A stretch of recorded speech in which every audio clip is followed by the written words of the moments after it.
Okay, so the New Zealand housing market is a disaster, let's face it. House prices are far too high for the low-paid economy that it is. The only reason the house prices are artificially inflated is to provide cover for the lacklustre governments that have been a constant source of failure in New Zealand for the last 20 or so years. Just look at the ridiculous rents in New Zealand that people have to suffer through. Even small towns in the middle of nowhere have enormous rents, and that is just to pay for the ridiculously high loans that the foolish, naive, wannabe landlords have taken on. These idiot landlords are destroying New Zealand, and it's time that they were brought back down to earth for the sake of the country. Now obviously Luxon is not going to be the person to try and bring house prices down, which would inevitably bring rents down. He nailed his colours to the landlord's mast as soon as he took power. We know where his priorities lie.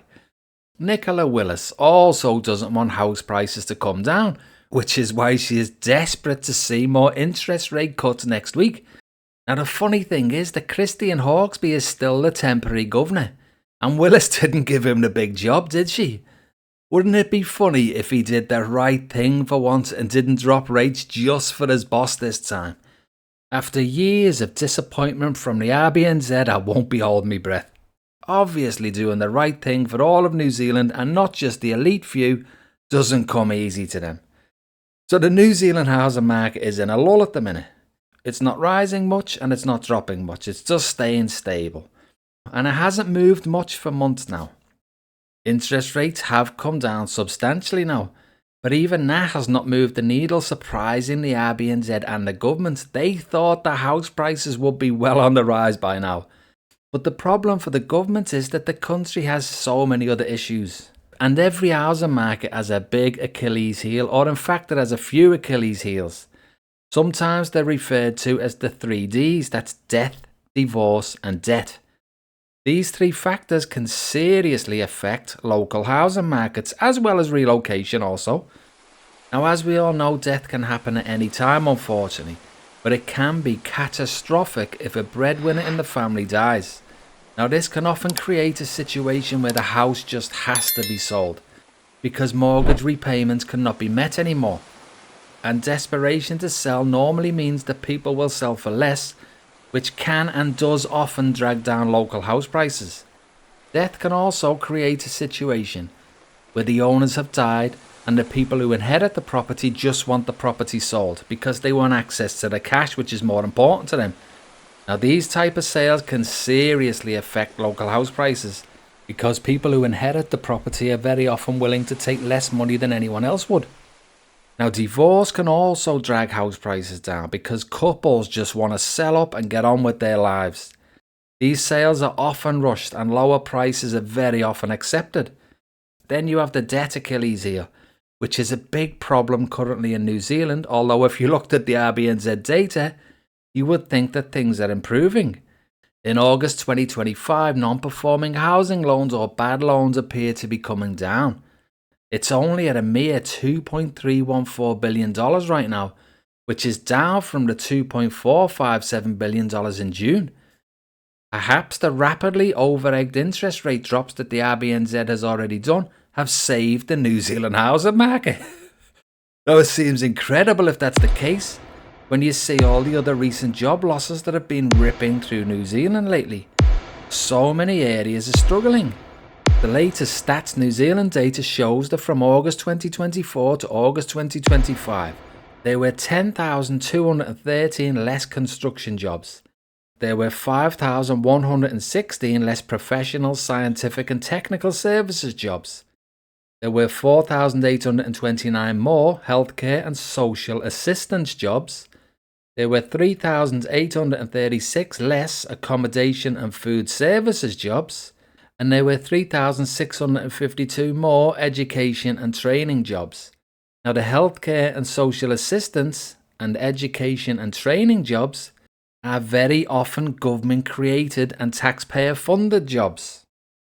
Now it is amazing that with all of these job losses that the number of non-performing or bad loans are actually going down. How are people meeting their mortgage obligations with no jobs? Well, I'm not sure that they are. The number of non-performing loans are going down according to the bank's reported data. But if that is the case, then why are the number of mortgagee sales increasing so quickly? If you follow this channel, you will know that each week, for the last 11 weeks, we've been tracking the number of mortgagee sales. And they are rising, and just this last couple of weeks, they're rising fast. 5 weeks ago, there were only 58 listings that came up on Trade Me when you search for the keyword mortgagee. 4 days ago, on Wednesday the 1st of October, that number had risen up to 89. Today, which is only Saturday the 4th of October, that number has gone up to 97.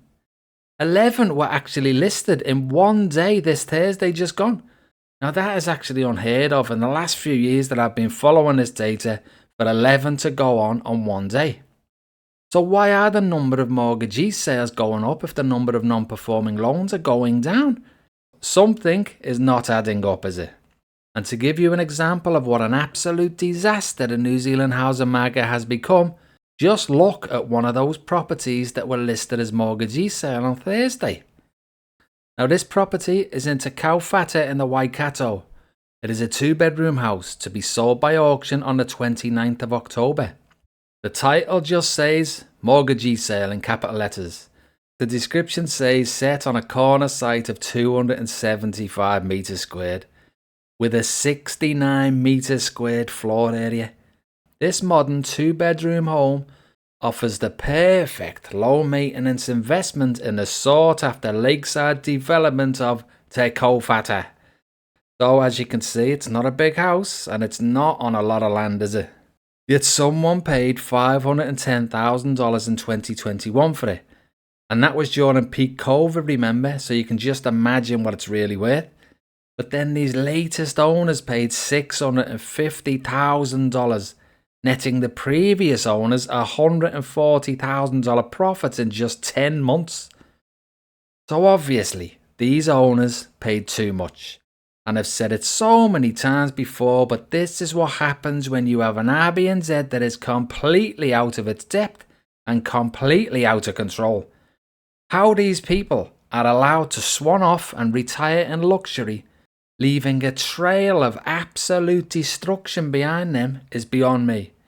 If there was any justice in the world, the people responsible for wrecking so many lives and wrecking New Zealand would now be in prison. So yes guys, the RBNZ meeting is next week.